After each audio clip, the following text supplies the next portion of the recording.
नमस्कार, DD news के mid day prime में आप सभी का स्वागत है। मैं हूं ऋतु वर्मा। अगले 1 घंटे में बात करेंगे देश और विदेश की बड़ी खबरों की। बताएंगे आपको कि प्रधानमंत्री नरेंद्र मोदी ने आज वाराणसी से अपना नामांकन भरा और कहा कि 400 पार नारा नहीं है, बल्कि ये संकल्प है देश का। साथ ही उन्होंने ये भी कहा कि किस तरह से लगातार देश में विपक्ष जो एक नैरेटिव गढ़ रहा है, उस पर क्या कहा प्रधानमंत्री ने, वो भी आपको बताएंगे। इसी के साथ होगी देश दुनिया की बड़ी खबरें, लेकिन सबसे पहले शुरुआत करेंगे अभी तक की हेडलाइंस।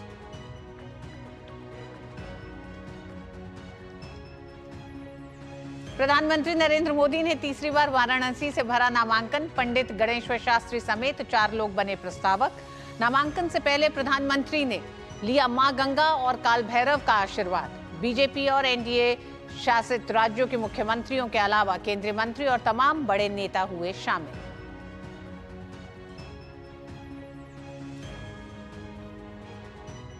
बीजेपी के दिग्गजों का प्रचार जारी। प्रधानमंत्री मोदी झारखंड के कोडरमा में करेंगे चुनावी रैली।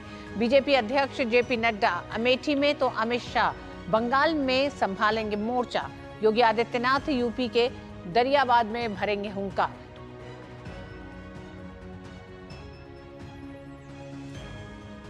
विपक्षी दलों की भी ताबड़तोड़ चुनावी रैली। झांसी में एक तरफ राहुल अखिलेश की संयुक्त रैली, तो वहीं मायावती भी करेंगी प्रचार। प्रियंका गांधी अमेठी में तो मल्लिकार्जुन खड़गे गोरखपुर में संभालेंगे कमान।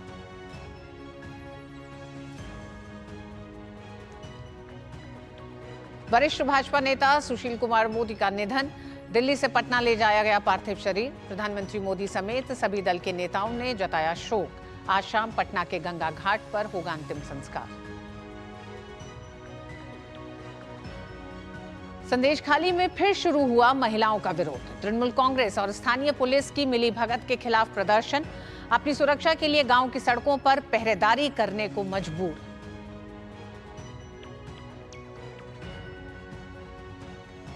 आज से 25 मई तक फ्रांस में दिखेगी 77वें कान फिल्म फेस्टिवल की धूम। भारत पर्व में सेव द डेट का होगा विमोचन। दुनिया भर में बड़े चेहरे रेड कार्पेट की बढ़ाएंगे शान।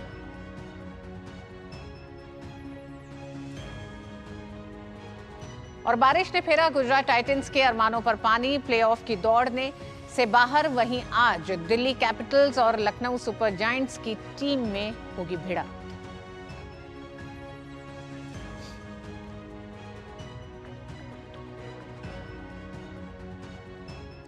प्रधानमंत्री नरेंद्र मोदी ने वाराणसी निर्वाचन क्षेत्र से अपना नामांकन पत्र दाखिल किया।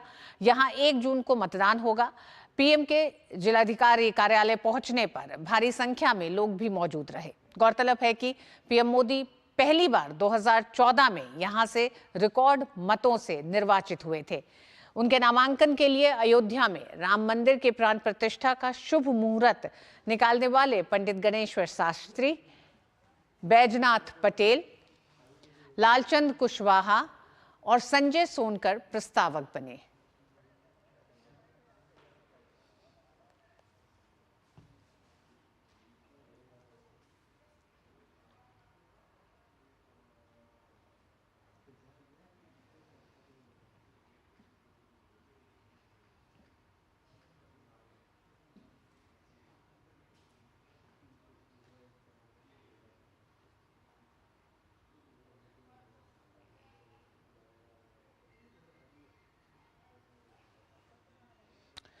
वाराणसी निर्वाचन क्षेत्र से नामांकन के बाद प्रधानमंत्री नरेंद्र मोदी ने एनडीए घटक दलों के नेताओं से मुलाकात की। इस दौरान घटक दलों के वरिष्ठ नेताओं ने पीएम मोदी का अभिवादन किया।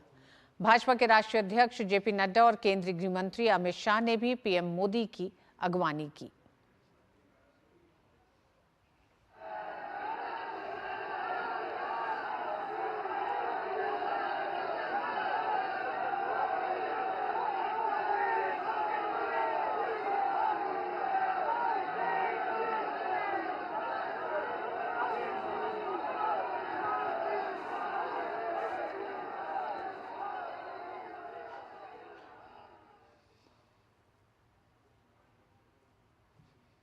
और नामांकन से पहले प्रधानमंत्री नरेंद्र मोदी ने वाराणसी में काल भैरव के दर्शन किए। काल भैरव को काशी का कोतवाल भी कहा जाता है और ऐसी मान्यता है कि बगैर उनकी अनुमति के कोई भी काशी में ठहर नहीं सकता है। नामांकन से पहले काल भैरव के दरबार में पीएम मोदी की अर्जी के कई मायने हैं। उनका काशी के साथ विशेष नाता है, जो सांसद रहते हुए कई बार देखने को मिला है।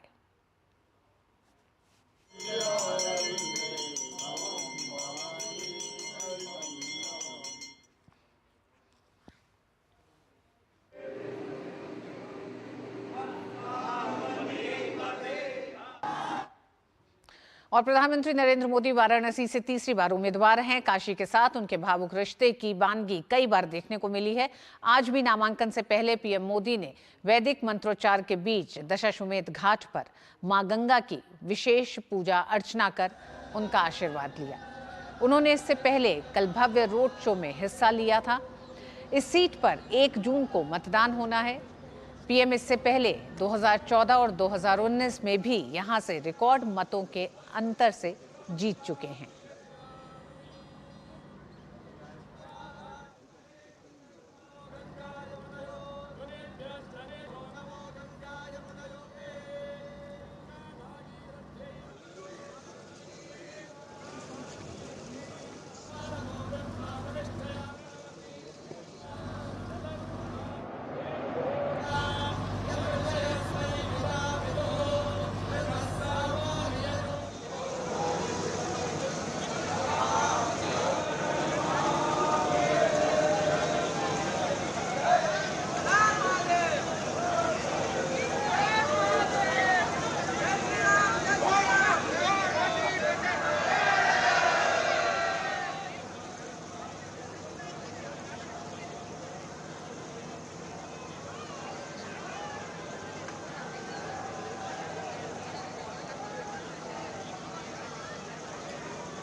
तो प्रधानमंत्री ने कल काशी में रोड शो के साथ आज वाराणसी से अपना नामांकन पत्र दाखिल किया है।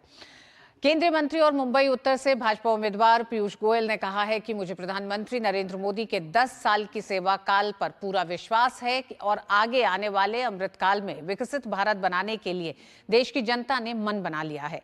400 से अधिक सीटें पीएम मोदी की झोली में जाएंगी और उत्तर मुंबई एक रिकॉर्ड मार्जिन से पीएम मोदी को जिताएगी। अपार आशीर्वाद हमें यहाँ के नागरिक दे रहे हैं, उससे मुझे पूरा विश्वास है प्रधानमंत्री नरेंद्र मोदी के 10 वर्ष के कार्यकाल में किए सेवा कार्य काम पर और आगे आने वाले अमृत काल में एक विकसित भारत बनाने के लिए अब देश की जनता ने मन बना लिया है। 400 से अधिक सीटें मोदी जी की झोली में जाएंगी और उत्तर मुंबई एक रिकॉर्ड मार्जिन से मोदी जी को जीत में मिलेगी। प्रधानमंत्री नरेंद्र मोदी के वाराणसी लोकसभा सीट से नामांकन दाखिल करने के उपलक्ष्य में पूरा शहर मोदीमय हो गया है।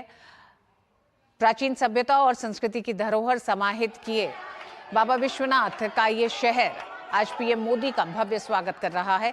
इसी उपलक्ष्य में शहर की महिलाओं ने पीएम मोदी की जीत के लिए मंगल कामनाएं की।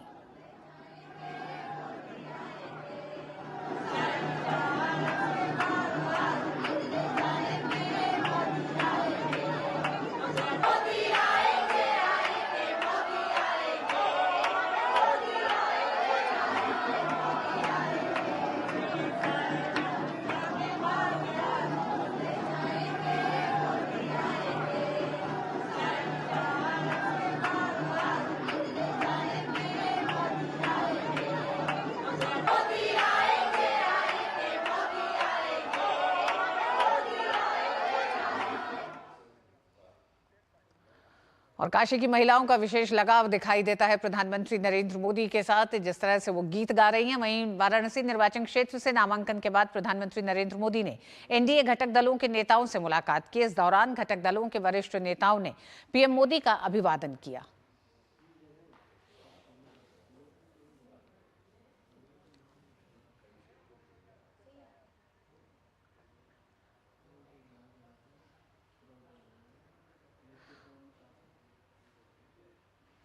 और छत्रपति शिवाजी का एक तरह से एक प्रतीक है ये, जिसे अभी हमने देखा कि प्रफुल्ल पटेल ने प्रधानमंत्री नरेंद्र मोदी को पहनाया है। तमाम एनडीए के घटक दलों के नेता आज नामांकन प्रक्रिया में शामिल हुए हैं। प्रधानमंत्री के साथ ये सब वाराणसी में मौजूद हैं और ये दृश्य आप देख रहे हैं। घटक दलों के सभी नेता, चिराग पासवान से लेकर प्रफुल्ल पटेल और तमाम अन्य नेता यहाँ पर मौजूद हैं। तो कुल मिलाकर आज प्रधानमंत्री के नामांकन में जहां एक तरफ प्रधानमंत्री कैबिनेट से 19 मंत्री शामिल थे, वहीं 12 राज्यों से मुख्यमंत्री शामिल हुए। साथ ही साथ तमाम घटक दलों के नेताओं ने मिलकर वाराणसी से एक तरह से एक पूरा शक्ति प्रदर्शन एनडीए का जनता को दिखाया, देश को दिखाया कि किस तरह से ये पूरा एनडीए एकजुट है 2024 के लोकसभा चुनाव में। और एक मत से एक स्वर के साथ 400 पार के नारे को एक तरह से प्रधानमंत्री ने इस जमीन से ये भी कहा कि ये 400 पार का नारा नहीं बल्कि देश का संकल्प है। और एनडीए के घटक दलों ने उस संकल्प को पूरा करने की अपनी ताकत एक बार फिर देश की जनता को वाराणसी से दिखाई, जब प्रधानमंत्री अपना नामांकन दाखिल कर रहे हैं। और शैलेंद्र हमारे साथ जुड़ चुके हैं। शैलेंद्र, एक तरह से पूरा शक्ति प्रदर्शन एनडीए का वाराणसी से। वाराणसी एक ऐसी सीट जहां न सिर्फ प्रधानमंत्री नरेंद्र मोदी की दावेदारी है बल्कि पूरे देश की भी निगाह इस सीट पे रहती है। इस सीट से ही प्रधानमंत्री नरेंद्र मोदी ने वाराणसी के साथ देश को भी एक तरह से एक बदलाव का संकेत भी दिया है। किस तरह से इस पूरे शक्ति प्रदर्शन को आप परिभाषित करेंगे आज? ये देखिए, सुबह प्रधानमंत्री नरेंद्र मोदी ने जो वीडियो संदेश जारी किया, आप उसे पहले सुने। सभी देश के दर्शक डीडी न्यूज़ के माध्यम से उसको सुना सभी ने। और अब से थोड़ी देर पहले जब नामांकन खत्म हुआ, हमने देखा कि प्रधानमंत्री एनडीए के सहयोगियों के साथ एक साथ बाहर निकले। वो तस्वीरें दिखाती है कि कितनी एकजुटता के साथ बीजेपी अपने सहयोगियों, एनडीए के सहयोगियों के साथ चुनाव लड़ रही है। और ये संदेश वाराणसी से, आज काशी से प्रधानमंत्री नरेंद्र मोदी के नामांकन के दिन गया है कि काशी की जनता से एक अटूट रिश्ता प्रधानमंत्री नरेंद्र मोदी का तो बन ही चुका है और एनडीए पूरी तरह से एकजुट है।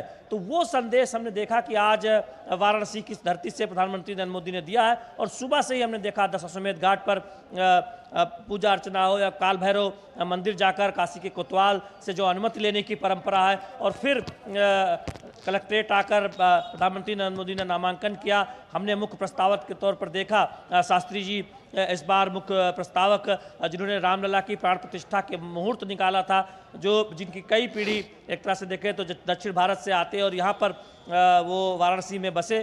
तो एक साथ कई संदेश प्रधानमंत्री नरेंद्र मोदी ने दिया। कल रोड शो से की तस्वीरें बहुत गवाही दे रही थी कि कितनी काशी बदली है, कितना अटूट रिश्ता प्रधानमंत्री नरेंद्र मोदी का काशी की जनता के साथ बन चुका है, एक प्रधानमंत्री के तौर पर केवल नहीं बल्कि अब एक सांसद के तौर पर। और आज यहाँ से एकजुटता का संदेश, एक शक्ति प्रदर्शन भी कह सकते हैं, जो 370 सीट बीजेपी और 400 पार के नारे के साथ जो बीजेपी ने एक नारा दिया है, तो उसका एक संकेत यहाँ से दिया गया, प्रदर्शन किया गया। जी शैलेंद्र, एनडीए की पूरी ताकत के साथ क्या आप ये मानते हैं कि इस पूरे चुनाव में, एक लंबे समय के बाद ऐसा चुनाव देखा गया है जो चरण दर चरण मुद्दों के साथ बदलता रहा है, यानी कि अब 5वें चरण का मतदान होने जा रहा है और लगातार हम देख रहे हैं किस तरह से मुद्दे बदल रहे हैं। और मुद्दा ये भी रहा कि स्थिर सरकारों पर भी एक तरह से सरकारों को लेकर जो वकालत की एनडीए ने, उनका कहना है कि स्थिर सरकार विकसित भारत के लिए सबसे ज्यादा जरूरी है। क्या आपको लगता है कि इसी को दिखाती हुई आज वाराणसी में एनडीए की पूरी ताकत ये संदेश भी दे रही है, क्योंकि दो गठबंधनों के बीच, दो गारंटियों के बीच और तमाम उन दावों और वादों के बीच का ये पूरा चुनाव है? देखिए, निश्चित तौर पर ये तस्वीरें दिखाती है कि किस तरह से डबल इंजन सरकार से तमाम राज्यों में विकास की रफ्तार आगे ले जाई गई है। देखिए, चरण दर चरण चुनाव प्रचार में तमाम तीखे आरोप प्रत्यारोप लगे हैं, चुनाव प्रचार का रंग बदला है, लेकिन बीजेपी ने पहले चरण से पहले ही मुद्दों को लेकर अपनी स्थिति साफ कर दी थी, एक संकल्प पत्र सामने लाया था। और प्रधानमंत्री नरेंद्र मोदी की अगुवाई में जो एक सरकार, दूरदृष्टि की, जो विकसित भारत के संकल्पों के साथ आगे बढ़ने वाली सरकार, जिसने तमाम ऐसे मुद्दों को हल किया है, तमाम ऐसी विकास योजनाओं की दृष्टि सामने रखी है और काशी ने देखा है, काशी के जरिए देश और दुनिया ने देखा है कि कैसे कोई वादा पूरा करके उस पर आगे बढ़ा जा सकता है, कैसे किसी शहर का कायाकल्प, उसके पुरातन जो विरासत है उसको सजोते हुए किया जा सकता है। तो मुद्दा बीजेपी का बहुत स्पष्ट है, भ्रष्टाचार के खिलाफ लड़ाई, परिवारवाद के खिलाफ लड़ाई, और एनडीए की जो तस्वीर जिसमें ये दिखाया गया कि देखिए एक तरफ एकजुट एनडीए है और दूसरी तरफ ऐसे दल हैं, एनडीए गठबंधन है, कांग्रेस उसके सहयोगी दल है, जो एक राज्य में गठबंधन करते हैं, दूसरे राज्य में एक दूसरे के खिलाफ लड़ते हैं। तो बहुत स्पष्ट मुद्दे के साथ ये चुनाव एनडीए प्रधानमंत्री नरेंद्र मोदी की अगुवाई में लड़ रही है, जिसमें एक संकल्प पत्र बीजेपी ने सामने रखा है विकसित भारत का, और तमाम वो बातें बीजेपी ने अपने संकल्प पत्र में कही है। तो ये उसका एक संकेत भी हम देख रहे हैं कि आज वाराणसी से, काशी से देखने को मिला है प्रधानमंत्री नरेंद्र मोदी के नामांकन के दिन। जी शैलेंद्र, हम जब दोनों गठबंधनों की अगर हम एक तरह से तुलना ही करें, क्योंकि दोनों गठबंधन इस समय चुनाव प्रचार में है, अपने साथियों के साथ है, तो मंच जब सजते हैं तो साथी भी दिखाई देते हैं। ऐसे में जब हम इंडिया गठबंधन की अगर बात करें तो उसमें कई ऐसे साथी हैं जो अपने राज्य में चुनाव लड़ने को लेकर ही मतभेद रहा और शुरू से लेकर अंत तक वो मतभेद दिखाई देता रहा है। ऐसे में किस तरह से जब हम एनडीए के गठबंधन दलों की ये तस्वीरें जब लोग देख रहे हैं, जहां पर चंद्रबाबू नायडू से लेकर पूर्वोत्तर के नेता, तो उत्तर से लेकर दक्षिण, पूर्व से लेकर पश्चिम तक तमाम वो गठबंधन साथी जो इस समय मौजूद हैं वाराणसी में, तो कैसा संदेश जाता है, क्या विश्वास जगता है, क्या इसके राजनीतिक मायने भी हैं, क्या ये इंडी गठबंधन को भी कई संकेत देगा, क्या कुछ नए मुद्दे अब अंतिम 2 चरणों के लिए इन तस्वीरों के बाद निकलेंगे? देखिए ऋतु, आपने एक साथ कई सवाल पूछ लिए, मैं कोशिश जरूर करूंगा इसका जवाब देने का, लेकिन तस्वीरें आप देखिए, नए सहयोगी हैं जयंत चौधरी आरएलडी, तो पुराने सहयोगी जो वापस लौटे हैं चंद्रबाबू नायडू।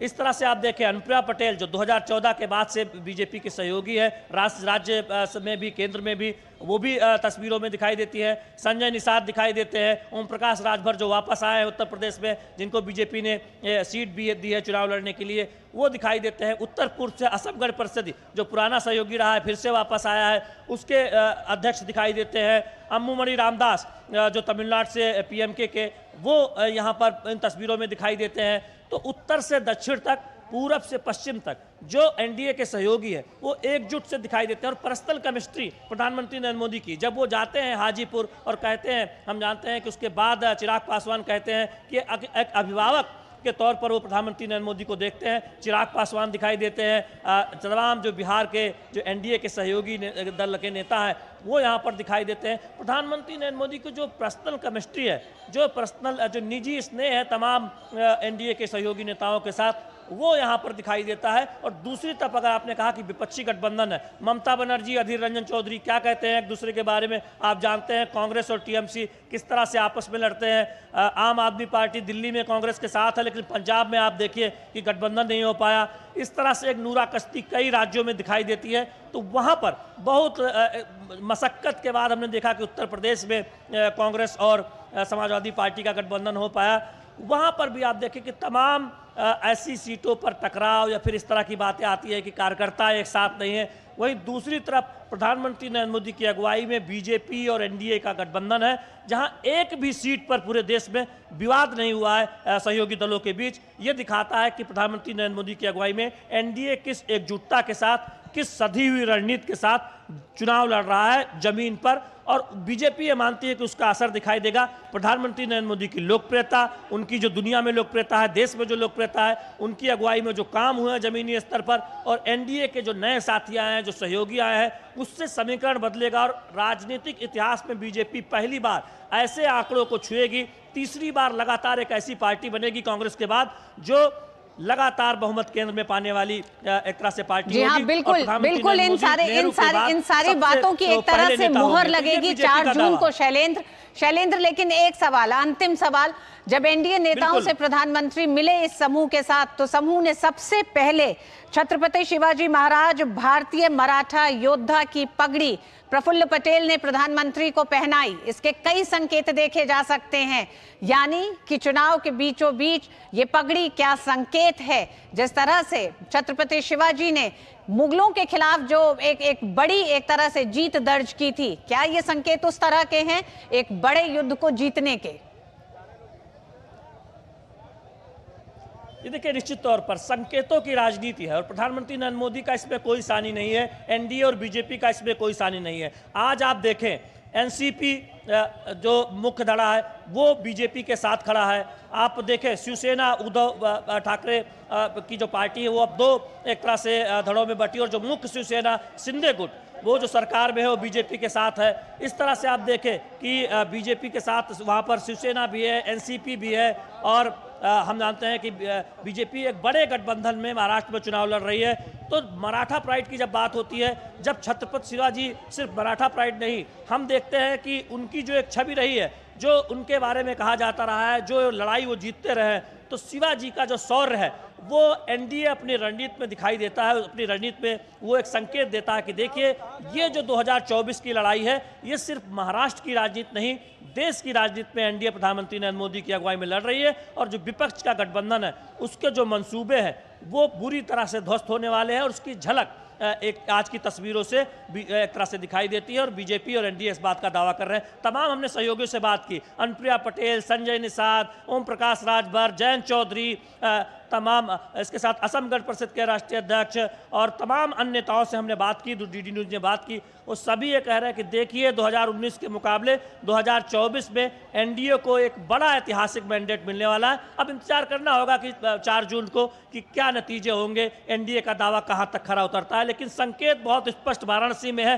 कि प्रधानमंत्री नरेंद्र मोदी के प्रति समर्थन दिखता है, प्रेम दिखता है, अटूट रास्ता दिखता है। कल रोड शो में भी दिखाई दिया, और आज हमने देखा नामांकन के दिन भी, नामांकन से पहले उन तस्वीरों में दिखाई दिया। और जब प्रधानमंत्री बाहर आए नामांकन के बाद, तो दोनों तरफ एनडीए के तमाम नेता, बीजेपी के राष्ट्रीय अध्यक्ष जेपी नड्डा, इसके साथ साथ गृह मंत्री अमित शाह, वो एक साथ जो तस्वीरों में सामने आ रहे थे। प्रधानमंत्री खुद बात कर रहे थे एनडीए सहयोगियों के साथ, कुशल क्षेम पूछ रहे थे या रणनीति बता रहे थे, वो बेहतर जानते होंगे। तो ऐसे में वो तस्वीरें बताती हैं कि प्रधानमंत्री नरेंद्र मोदी की अगुवाई में एनडीए कितनी शानदार रणनीति के साथ चुनाव लड़ रहा है। बिल्कुल शैलेंद्र, नामांकन भरते समय और उससे एक दिन पहले से लगातार कई ऐसे संकेत दिए गए हैं 5वें चरण के चुनाव से ठीक पहले, यानी कि अब 3 चरण बाकी हैं और 100 के करीब कुछ सीटें लोकसभा की बाकी है जिन पर चुनाव होना अब बाकी रह गया है। लेकिन उससे पहले जो आज संकेत दिए गए हैं, चाहे वो नामांकन भरने के बाद की एनडीए की ताकत हो या फिर प्रफुल्ल पटेल का, छत्रपति शिवाजी का एक तरह से पगड़ी को प्रधानमंत्री नरेंद्र मोदी को पहनाना, वो भी एक बड़ा संकेत है कि किस तरह से मराठा योद्धाओं ने देश के दुश्मनों के खिलाफ जो लड़ाई लड़ी या देश के दुश्मनों को धूल चटाई। इस तरह से एक संकेत दिया जा रहा है कि एनडीए अपनी पूरी ताकत के साथ इस चुनाव मैदान में है, जिसका नारा है 400 पार का। बहुत बहुत धन्यवाद शैलेंद्र इस पूरी जानकारी के लिए काशी से। और मिड डे प्राइम में वक्त एक छोटे से ब्रेक का। तुम्हें पता है इन्वेस्टर्स के लिए एक इन्वेस्टर प्रोटेक्शन फंड होता है, IPF। लेकिन अगर तुम्हारा ट्रेड एक्सचेंज पर एग्जीक्यूट नहीं हुआ या फिर कोई गारंटीड रिटर्न्स वाली स्कीम है, तो ये IPF आपकी मदद नहीं कर सकता है। और अगर आपका ब्रोकर ही डिफॉल्टर बन जाए तो फिर IPF आपको कॉम्पेंसेशन दिला सकता है। कहाँ से सीखा? NSE की साइट पर। सोचकर समझकर इन्वेस्ट कर। सबका अपने घर का सपना होगा पूरा, ये है मोदी की गारंटी।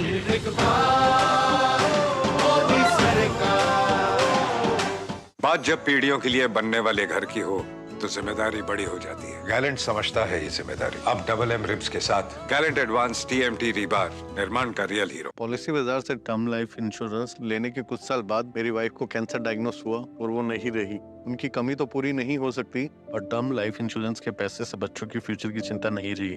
पॉलिसी बाजार ने क्लेम दिलाने में बहुत सपोर्ट किया। पॉलिसी बाजार पे 1 करोड़ का टर्म लाइफ इंश्योरेंस सिर्फ 470 रुपए महीने से शुरू। प्रधानमंत्री नरेंद्र मोदी आज प्रचार के लिए झारखंड जाएंगे। झारखंड के कोडरमा में प्रधानमंत्री आज जनसभा करेंगे। भाजपा की पारंपरिक सीट मानी जाने वाली कोडरमा सीट से बीजेपी की अन्नपूर्णा देवी चुनावी मैदान में हैं। इनके खिलाफ गठबंधन ने विनोद कुमार सिंह को चुनावी मैदान में उतारा है। कहती है हर घर बम।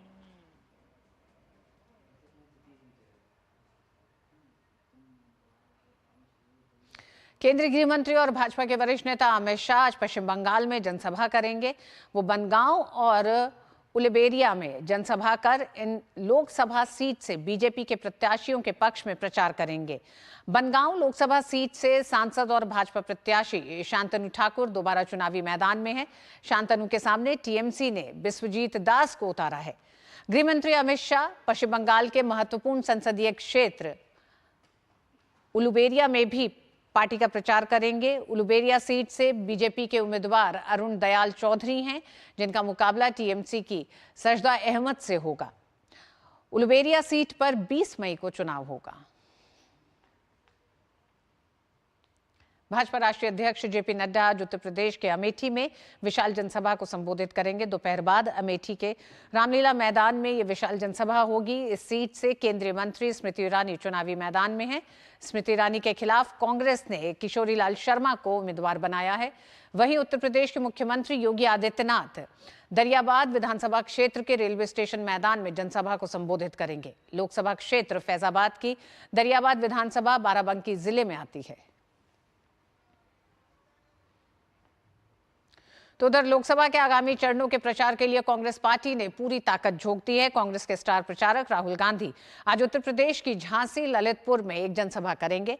वहां कांग्रेस ने पूर्व केंद्रीय मंत्री प्रदीप जैन आदित्य को चुनावी मैदान में उतारा है। वहीं बहुजन समाजवादी पार्टी के अध्यक्ष मायावती भी पूरे दमखम के साथ प्रचार अभियान में जुटी हुई हैं। मायावती भी आज झांसी में चुनावी जनसभा करेंगी। 5वें चरण के तहत यहां 20 मई को मतदान होगा। कांग्रेस अध्यक्ष मल्लिकार्जुन खड़गे भी धुआंधार चुनाव प्रचार कर रहे हैं। खड़गे आज उत्तर प्रदेश के गोरखपुर में स्थित बांसगांव में जनसभा करेंगे। यूपी की बांसगांव लोकसभा सीट से कांग्रेस प्रत्याशी सदल प्रसाद चुनाव लड़ रहे हैं। खड़गे जनता से सदल प्रसाद के लिए समर्थन मांगेंगे।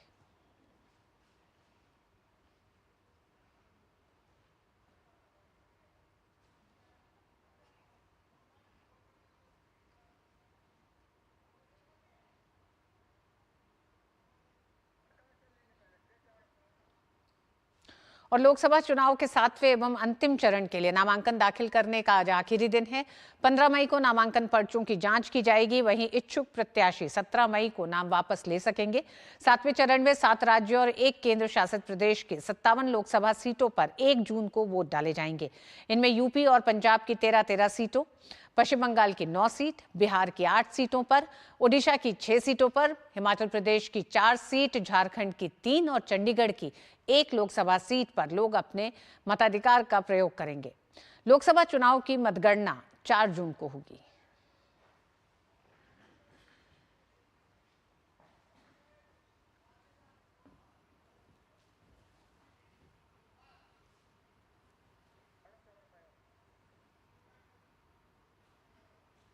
हिमाचल प्रदेश की मंडी लोकसभा सीट से भारतीय जनता पार्टी की प्रत्याशी और प्रसिद्ध अभिनेत्री कंगना रनौत ने आज अपना नामांकन दाखिल किया। कंगना रनौत ने नामांकन करने से पहले रोड शो किया, जिसमें समर्थकों की भारी भीड़ देखने को मिली। यहां कंगना का मुकाबला कांग्रेस के विक्रमादित्य सिंह से है। नामांकन दाखिल करने के बाद कंगना रनौत ने कहा कि सभी लोग बहुत उत्साहित हैं। ये मेरे लिए बहुत सौभाग्य की बात है कि मंडी की एक बेटी को ये मौका मिला है।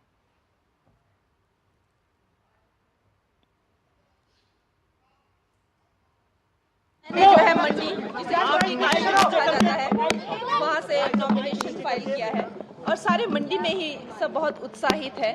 और हमारे लिए बहुत ही सौभाग्य की और गर्व की बात है कि हमारी जो मंडी की बेटी है, मुझे जो है वो मौका मिला है प्रत्याशी के रूप में भाजपा से। तो इसीलिए आप देख सकते हैं कि लोग बहुत ही उत्साहित है और एक त्योहार की तरह यहाँ पर जो है माहौल बना है। चंडीगढ़ लोकसभा सीट से कांग्रेस उम्मीदवार मनीष तिवारी ने नामांकन दाखिल करने से पहले रोड शो किया। इस मौके पर बड़ी संख्या में पार्टी कार्यकर्ता मौजूद रहे।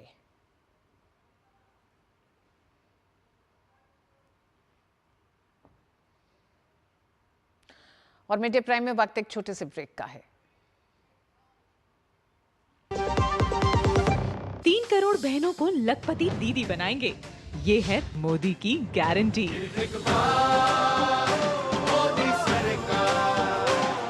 बात जब पीढ़ियों के लिए बनने वाले घर की हो तो जिम्मेदारी बड़ी हो जाती है। गैलेंट समझता है ये जिम्मेदारी। अब डबल एम रिब्स के साथ गैलेंट एडवांस TMT रीबार, निर्माण का रियल हीरो।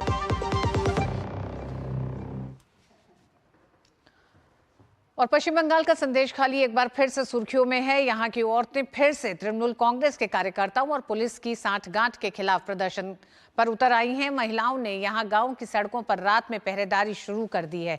असल में तृणमूल कांग्रेस ने संदेश खाली को लेकर अब एक नया वीडियो जारी किया है, जिसमें संदेश खाली से ताल्लुक रखने वाले बीजेपी नेता के खिलाफ कुछ बातें कही गई हैं। इसी वीडियो फुटेज से एक नया बवाल मचा है पूरे राज्य में। यहाँ की महिलाओं ने ही इस वीडियो को झूठा और फर्जी करार दिया है और कहा है कि टीएमसी यहाँ के बीजेपी नेताओं को फंसाने की साजिश रच रही है। महिलाओं ने टीएमसी कार्यकर्ताओं पर हमला करते हुए आरोप लगाया कि वे फर्जी वीडियो बना रहे हैं।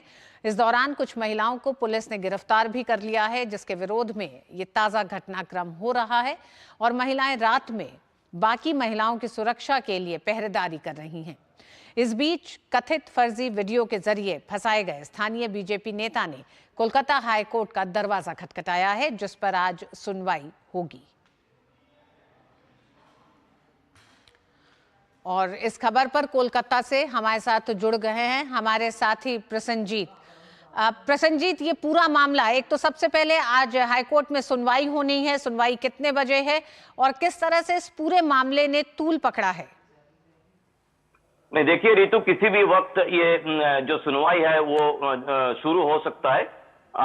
एक तरफ तो ये है, दूसरी तरफ मैं थोड़ा सा एक क्रोनोलॉजी समझाने की कोशिश कर रहा हूं कि पहले तो जब फरवरी में संदेश खाली की मामला तूल पकड़ा, तब संदेश खाली की ये जो महिलाओं है, इस महिलाओं को बदनाम करने की पूरी कोशिश तृणमूल कांग्रेस और ममता बनर्जी की तरफ से किया गया था। बताया गया था कि शेख शाहजहां के खिलाफ जो भी आरोप लगाया जा रहा है वो झूठा है और शेख शाहजहां एक हीरे का टुकड़ा है पूरी तरह से। लेकिन बाद में जब उनको गिरफ्तार कर लिया गया, तब पुलिस ने ही, बंगाल सरकार की पुलिस ने ही महिलाओं को लेकर उनका एफआईआर दर्ज कराया, उनका जो मोलेस्टेशन है उनके लिए एफआईआर दर्ज कराया और पूरी की पूरी उसी हिसाब से बाद में अदालत सीबीआई की जो जांच है, ये जांच के आदेश दे दिए हैं। अब जैसे जैसे उत्तर बंगाल की चुनाव खत्म होते होते दक्षिण बंगाल की तरफ हम लोग रुख कर रहे हैं, तो एक माँ बापहीन स्टिंग ऑपरेशन, मतलब अनाथ, एक पूरी तरह से अनाथ स्टिंग ऑपरेशन को लेकर तृणमूल कांग्रेस की जो महासचिव है अभिषेक बनर्जी, वो मैदान में उतरते हैं और बताया ये जाता है कि ये देखिए स्टिंग ऑपरेशन जिसका कोई जिम्मेदारी तृणमूल कांग्रेस की तरफ से नहीं लिया गया, जिसका कोई जिम्मेदारी किसी पत्रकारों की तरफ से नहीं लिया गया, जिसका कोई जिम्मेदारी किसी बाकी संस्थाओं की तरफ से नहीं लिया गया, वो स्टिंग ऑपरेशन कहां से आया? वो स्टिंग ऑपरेशन किसी एक यूट्यूब चैनल पर उसी दिन डाला गया है जिस दिन वो यूट्यूब चैनल को क्रिएट किया गया था और उसी दिन अभिषेक बनर्जी प्रेस कॉन्फ्रेंस करके ये सारे स्टिंग ऑपरेशन को ऐसे पत्रकारिता की मिसाल बनाने की कोशिश किया है कि जैसे लगा कि ये स्टिंग ऑपरेशन के लिए पूरा देश इंतजार में थे। और फिर से इन महिलाओं को बदनाम करने की कोशिश किया गया कि बीजेपी की बात छोड़ दीजिए, ये बदनाम करने की कोशिश किया गया कि इन महिलाओं को 2-2 हजार रुपया देके गलत बयान देने के लिए प्रेरित किया गया। मतलब इन महिलाओं ने, जिन्होंने ये आरोप लगाया कि उनका मोलेस्टेशन किया गया है, उन महिलाओं को पहले तो एक बार बदनाम किया गया, फिर इस स्टिंग ऑपरेशन के जरिए फिर से बदनाम किया गया कि वो जो बदनाम है वो बदनाम झूठा है और ये सब 2-2 हजार रुपया में बिक गया है और 2-2 हजार रुपया में बिक कर इन्होंने अपने ऊपर बदनामी की आरोप ले लिया है, तो इसीलिए इनको दोबारा तृणमूल कांग्रेस की तरफ से बदनाम किया गया। तो जब ये सब कुछ हुआ, तब इन महिलाओं की बर्दाश्त से बाहर निकल गया, इन्होंने प्रदर्शन किया और इन्होंने ये भी सच है कि जो स्थानीय तृणमूल कांग्रेस की नेता है इन लोगों को पीट दिए हैं और उसके बाद पुलिस ने इन महिलाओं के बीच में से 4 लोगों को पकड़ के ले गया। अब ऐसी इन महिलाओं की आरोप है कि अभी ऐसा स्थिति हो गया कि सब लोगों की, पत्रकारों की नजर बाकी जगह की चुनाव के ऊपर है, जो इलेक्शन कमीशन है उनकी नजर चुनाव के ऊपर है, जो सेंट्रल आर्म्ड पुलिस फोर्स है उनकी नजर चुनाव पे है। हम यहाँ पे संदेश खाली में आप खुला मैदान पे देख रहे थे कि तृणमूल कांग्रेस की बाकी जो शागिर्द है शेख शाहजहां की, उन्होंने फिर से ये सब हरकतें करना शुरू कर दिया है।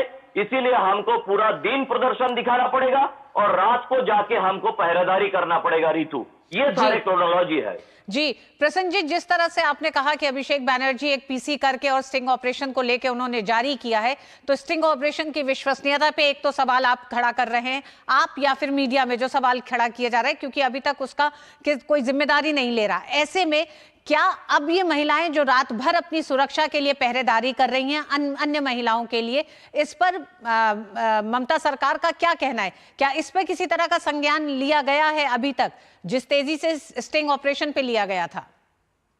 नहीं, कोई सवाल ही नहीं है। अब तो ममता का कहना, उनके जितने सारे जो चुनाव की प्रचार है, मैंने जो कहने की कोशिश कर रहा था कि ये जो आप फुटेज में दिखा रहा है जो महिलाओं को, उनका कहना है कि इन महिलाओं को 2-2 हजार रुपया में खरीदा गया है। उनकी समझ में ये नहीं आ रहा है कि, या मेरे समझ में ये नहीं आ रहा है रितु, कि बीजेपी को बदनाम करने के नाम पर या बीजेपी की नेता सुकांत मजुमदार या शुभेंदु अधिकारी को बदनाम करने की नाम पर इन्होंने इन महिलाओं का बदनाम कर रही है हर एक अपने चुनाव प्रचार में, जहां पे वो कहने की कोशिश कर रही है कि बीजेपी की तरफ से 2000 रुपया देकर इन महिलाओं से झूठा आरोप लगाया गया। तो मतलब क्या है, ये 2000 रुपया में ये सारे महिला बिक गए हैं। तो मतलब एक महिला होकर बाकी महिलाओं की इस तरह से बदनामी ममता बनर्जी खुलेआम कर रही है कि ये जो महिला है जो अपने ऊपर आरोप ले रही है, ये आरोप 2-2 हजार रुपया में किया गया है, शेख शाहजहां के खिलाफ 2-2 हजार रुपया में किया गया है। तो मेरा सवाल तृणमूल कांग्रेस और अभिषेक बैनर्जी और ममता बनर्जी के और हमारे दर्शकों को भी, कि अगर ये सच है कि ये महिलाओं ने 2000 रुपया लेके अपने ऊपर उस बदनामी का पूरा ये लिया था, तो मतलब अब आप इस 2000 रुपया के मुद्दा उठा के मां बापहीन एक स्टिंग ऑपरेशन को सामने लाकर इन महिलाओं की क्या सम्मान आप कर रही हो, और स्टिंग ऑपरेशन के बारे में आप जिस तरह से कदम उठाई, क्यों इन महिलाओं की जो आरोप है इसके ऊपर आपने कदम क्यों नहीं उठाया? क्यों नहीं शेख शाहजहां को आपने गिरफ्तार किया है? क्यों नहीं शेख शाहजहां को, क्यों अपने शेख शाहजहां को असेंबली के अंदर एक हीरा का टुकड़ा बताए थे? प्रसेनजीत, ये भी है राजनीतिक, इस समय चुनाव चल रहे हैं, क्या संदेश खाली का मुद्दा, इन महिलाओं की आवाज इस समय एक चुनावी मुद्दा भी बन रही है। क्या तृणमूल कांग्रेस उस चुनावी मुद्दे, उस आवाज को नहीं सुन रही या नहीं सुनना चाह रही? नहीं, देखिए, ये संदेश खाली की महिलाओं की आवाज फरवरी, मार्च, अप्रैल और इस मई तक इस तरह से लोगों की मन में असर डाले है, ये तृणमूल कांग्रेस को पूरी तरह से समझ में आ गया। तृणमूल कांग्रेस इसीलिए एक ये तरह की मां बाप इन स्टिंग ऑपरेशन को सामने लाकर बीजेपी को बदनाम करके ये महिलाओं को एक इलेक्शन की मुद्दा बनाने की कोशिश में लगी हुई है। इन तृणमूल कांग्रेस की कोशिश ये है कि कम से कम अगर संदेश खाली की फरवरी मार्च की जो आंदोलन है, उस आंदोलन को किसी तरह से हम बदनाम कर पाए, तो हो सकता है कि लक्ष्मी भांडार देकर 500,000 रुपया देकर जिन महिलाओं की वोट को हम खरीदने की कोशिश कर रहे थे, जो खरीदने की कोशिश के ऊपर संदेश खाली की ये आंदोलन एक बुरी तरह से मैं कहना चाहूंगा कि इसके ऊपर एक अपना छाप रख गया है। अब महिला सोचने लगी है कि ये 1000 रुपया में हम बिक जाएंगे या संदेश खाली की महिलाओं के साथ में जाएंगे। तो अब तृणमूल कांग्रेस इस तरह से मुद्दा राजनीति में बनाने की कोशिश में है, चुनाव की मुद्दा बनाने की कोशिश में है कि संदेश खाली की आरोप पूरी बेबुनियाद है, और जैसे हमने 1000 रुपया में लक्ष्मी भांडार देके खरीदे हैं। बिल्कुल प्रसेनजीत, महिलाओं का जो इतना बड़ा मुद्दा और खासकर उनकी अस्मिता से जुड़ा मुद्दा था, उसे अब तृणमूल कांग्रेस एक तरह से एक राजनीतिक मुद्दा बना के एक नई दिशा देने की कोशिश कर रही है। लेकिन प्रसेनजीत, आप हमारे साथ बने रहिएगा, क्योंकि संदेश खाली से ही जुड़े मामले को लेकर सुप्रीम कोर्ट में एक नई याचिका दायर की गई है। महिलाओं के यौन शोषण के आरोपों के मामले में एक स्टिंग ऑपरेशन सामने आने के बाद दायर इस याचिका में सुप्रीम कोर्ट से एसआईटी गठन की मांग की गई है। याचिकाकर्ता ने दावा किया है कि स्टिंग ऑपरेशन के वीडियो में एक व्यक्ति को यह खुलासा करते हुए दिखाया गया है कि टीएमसी नेता शाहजहां शेख के खिलाफ रेप के आरोप झूठे थे। ऐसे में स्टिंग ऑपरेशन की सत्यता का पता लगाने के लिए एसआईटी जांच का गठन किया जाए। जस्टिस BR गवई की बेंच के सामने मामले को मेंशन कर जल्द सुनवाई की मांग की गई है। कोर्ट ने कहा है कि याचिका को सुनवाई के लिए लिस्ट करने पर विचार किया जाएगा।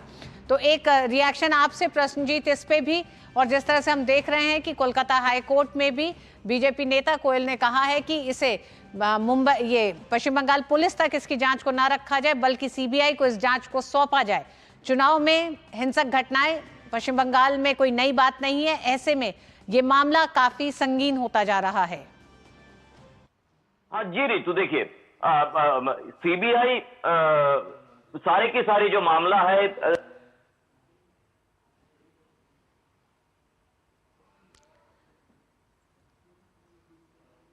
जी हाँ, अभी ये जो अभी खबर आ रही है संदेश खाली से, संदेश खाली का जो ताजा वाकया है उसके बाद याचिका में संदेश खाली से जुड़े मामले को लेकर सुप्रीम कोर्ट में एक नई याचिका दायर की गई है और इस याचिका में कहा गया है कि इस पूरे मामले पर एसआईटी का गठन किया जाए। प्रसन्नजीत हमारे साथ है। प्रसन्नजीत, आप शायद आपका ऑडियो म्यूट है, तो कृपया उसे अनम्यूट करके हमसे संपर्क साधें। ये केस को भी जी प्रसन्नजीत को भी, हाँ, इस केस को भी सीबीआई के दायरे में रखा जाए और सीबीआई की जो एग्जिस्टिंग जो इन्वेस्टिगेशन है उसी के साथ जोड़ दिया जाए। तो ये एक तरफ है, और ये साथ ही साथ जो सुप्रीम कोर्ट की याचिका है, अब देखना इस बात की है कि हाई कोर्ट की चीफ जस्टिस और सुप्रीम कोर्ट की ऑनरेबल जज, इन दोनों का क्या रवैया रहे।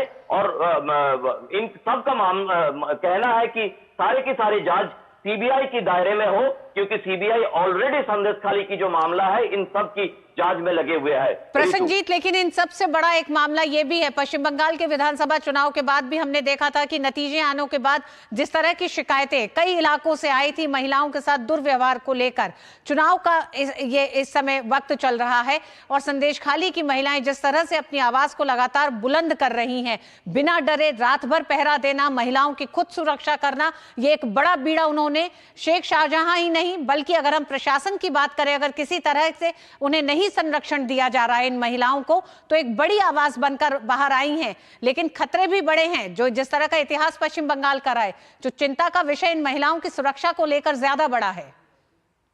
बिल्कुल, देखिए ऐसे बताया ये भी जा रहा है कि इन महिलाओं की तरफ से कि अब चुनाव की माहौल है, इस समय पे उनको पता नहीं लेकिन कैसे इस गुहार लगाना जरूर लगाया जाएगा। लेकिन उनका कहना है कि अगर चुनाव आयोग हो सके तो इनकी जो ये जो आप दिखा रहे हैं कि रात वो संदेश खाली की गांव में अपने पहरेदारी पे लगी हुई है, तो इसके ऊपर अगर चुनाव आयोग ने कुछ संज्ञान ले तो हो सके कि वो शांति से कम चुनाव तक, 1 तारीख को चुनाव है, चुनाव तक थोड़ा शांति से रह पाए। लेकिन आप जो बात पूछ रही हैं कि पोस्ट पोल वायलेंस, बंगाल की पोस्ट पोल वायलेंस 2021 की विधानसभा चुनाव के बाद, उसके बाद पंचायत चुनाव के बाद, ये पूरे दुनिया को मालूम है, चाहे तृणमूल कांग्रेस ये माने या ना माने, चाहे बंगाल की पुलिस ये माने और ना माने, बंगाल की महिलाओं को जिस तरह से पोस्ट पोल वायलेंस का सामना करना पड़ा था, ये आज चैलेंज है कि ये जो लोकसभा की चुनाव है,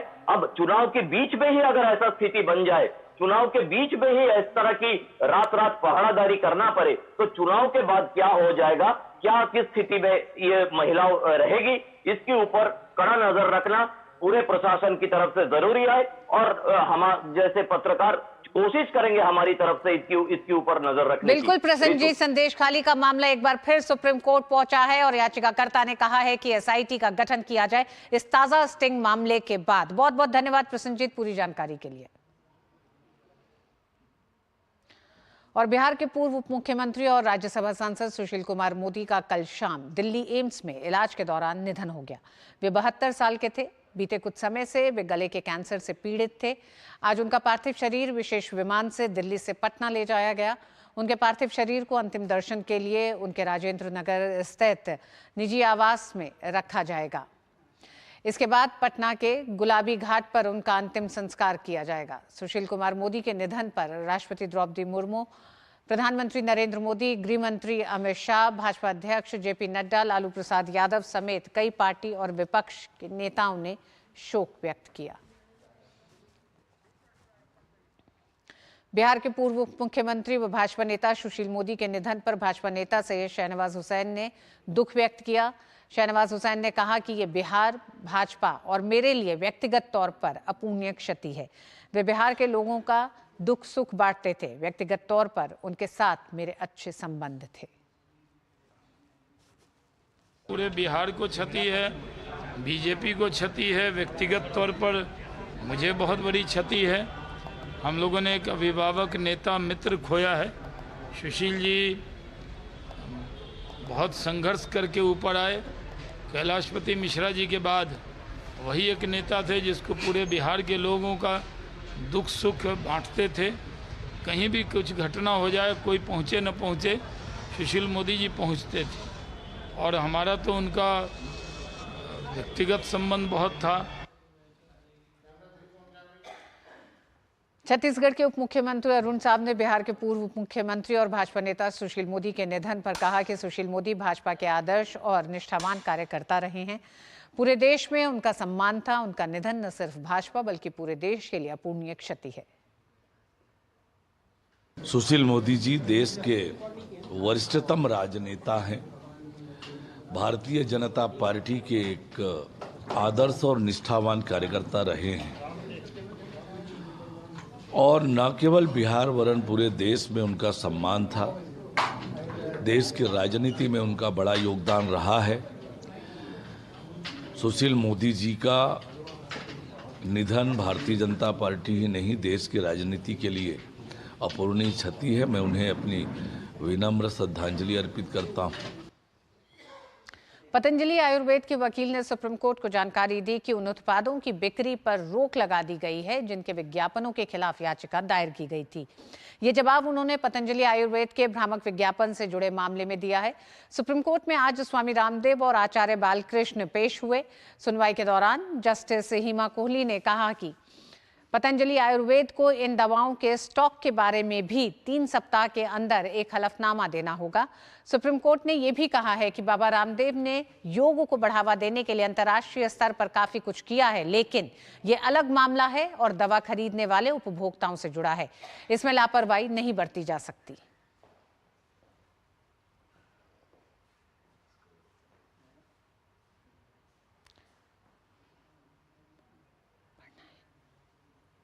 वहीं सुप्रीम कोर्ट ने पतंजलि द्वारा अदालत की अवमानना के मामले में आदेश सुरक्षित रखा। उधर झारखंड के ग्रामीण विकास मंत्री आलमगीर आलम पर फिर से ईडी के सवालों का चाबुक चलेगा। ईडी ने आलमगीर आलम को समन भेजकर आज जोनल ऑफिस में उपस्थित होने को कहा था। ईडी आज आलमगीर आलम से टेंडर कमीशन घोटाला और निजी सचिव के ठिकानों से करोड़ों की नकदी बरामदगी मामले पर पूछताछ कर सकती है। गौरतलब है कि ईडी ने बीते 6 मई को टेंडर कमीशन घोटाला मामले को लेकर आलमगीर आलम के निजी सचिव संजीव लाल समेत 6 लोगों के कुल 9 ठिकानों पर छापेमारी की थी।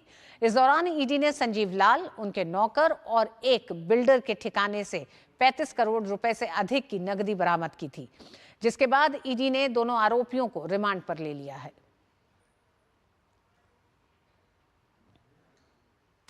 अभिनेता सलमान खान के बांद्रा स्थित घर में फायरिंग मामले में मुंबई क्राइम ब्रांच ने 6ठे आरोपी को हरियाणा के फतेहाबाद से गिरफ्तार किया है। आरोपी की पहचान हरपाल सिंह के रूप में की गई है। आरोपी को Maharashtra control of organised crime act के तहत गठित मुंबई के मकोका कोर्ट में पेश किया जाएगा। ये गिरफ्तारी सलमान खान के गैलेक्सी अपार्टमेंट में 14 अप्रैल को हुई फायरिंग को लेकर की गई है, जिसमें गैंगस्टर लॉरेंस बिश्नोई के गुट का हाथ बताया गया है।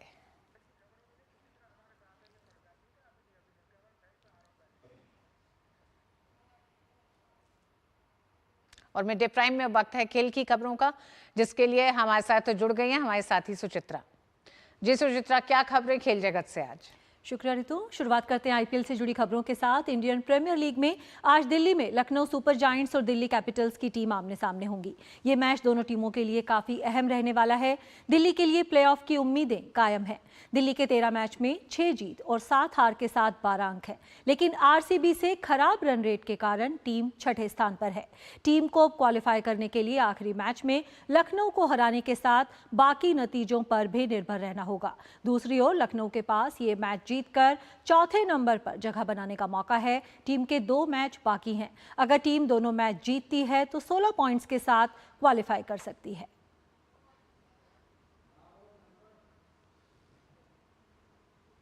बात कल खेले गए मुकाबले की। इंडियन प्रीमियर लीग में सोमवार को अहमदाबाद में गुजरात टाइटंस और कोलकाता नाइट राइडर्स के बीच मुकाबला बारिश की भेंट चढ़ गया।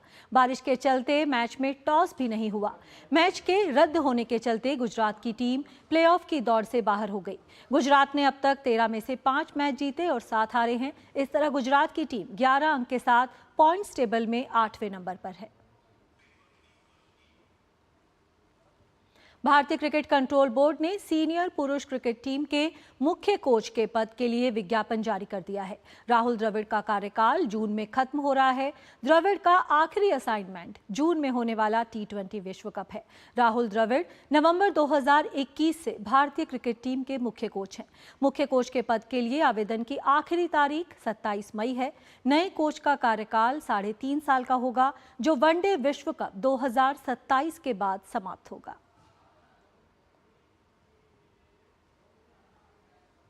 आयरलैंड की पुरुष क्रिकेट टीम अगले साल पाकिस्तान का दौरा करेगी। ये पहली बार होगा जब आयरलैंड पाकिस्तान के दौरे पर जाएगी। आयरलैंड की टीम T20 विश्व कप में ग्रुप दौर के मुकाबले में भी पाकिस्तान से भिड़ेगी। बात टेनिस की। भारत के रोहन बोपन्ना और उनके ऑस्ट्रेलियाई जोड़ीदार मैथ्यू एप्टन की जोड़ी इटालियन ओपन टेनिस प्रतियोगिता के अंतिम 16 में पहुंच गई है। बोपन्ना और एप्टन की जोड़ी ने इटली के फ्रांसिस्को पेसेरो और मैटियो अर्नाल्डी की जोड़ी को 6-2, 6-2 से शिकस्त दी। तो खेल की खबरों में फिलहाल इतना है। ऋतु के पास बहुत बहुत धन्यवाद सुचित्रा तमाम इन खबरों के लिए। और आइए अंतर्राष्ट्रीय खबरों की तरफ एक नजर डालेंगे। केन्या इस वक्त बाढ़ से हुई तबाही से जूझ रहा है। ऐसे में भारत सरकार ने मदद का हाथ बढ़ाया है। भारत सरकार केन्या को मानवीय सहायता प्रदान कर रही है। केन्या में बाढ़ की विभीषिका का अंदाजा इस बात से भी लगाया जा सकता है कि अब तक लगभग 267 लोग मारे जा चुके हैं, 188 घायल हुए हैं और 2,80,000 लोग विस्थापित हो गए हैं। देश की 47 में से 38 काउंटी बाढ़ प्रभावित है। मदद के तौर पर भारतीय वायुसेना के विमान से एक राहत खेप भेजी जा रही है, जिसमें 25 टन मानवीय सहायता और आपदा राहत सामग्री है। इसमें टेंट, स्लीपिंग बैग, चटाई, कंबल, power generation set, ready to eat meals, basic sanitary utility और हाइजीन प्रोडक्ट्स शामिल हैं। खेप में लगभग 18 टन चिकित्सा सहायता भी शामिल है, जिसमें आवश्यक जीवन रक्षक दवाएं और घाव प्रबंधन के लिए आवश्यक सर्जिकल उपकरण शामिल हैं। साथ ही इसमें baby food, water purification, menstrual hygiene, mosquito repellent भी शामिल है। इसके साथ ही मलेरिया और dengue diagnostic kit, anti venom उपचार और कई प्रकार के परीक्षण किट भी शामिल हैं, जिसे आसानी से और तुरंत इस्तेमाल में लाया जा सकता है। आपको बता दें कि भारतीय नौसेना का जहाज INS सुमेधा इससे पहले 10 मई को तत्काल राहत के साथ मुंबासा पहुंचा था, माफ करिएगा। 10 मई को दी गई इस राहत में एक HADR पैलेट और 2 मेडिकल पैलेट शामिल थे। प्रधानमंत्री के शब्दों में अगर कहा जाए तो केन्या को दी गई ये सहायता देश के साथ मजबूत और दोस्ताना संबंधों के चलते है। ये सहायता भारत के दक्षिण को सहयोग यानी कि in spirit of south south cooperation के अंतर्गत है। भारत अफ्रीकी कॉन्टिनेंट को अपनी प्राथमिकता सूची में सबसे ऊपर रखने के वादे को पूरा करने का काम कर रहा है।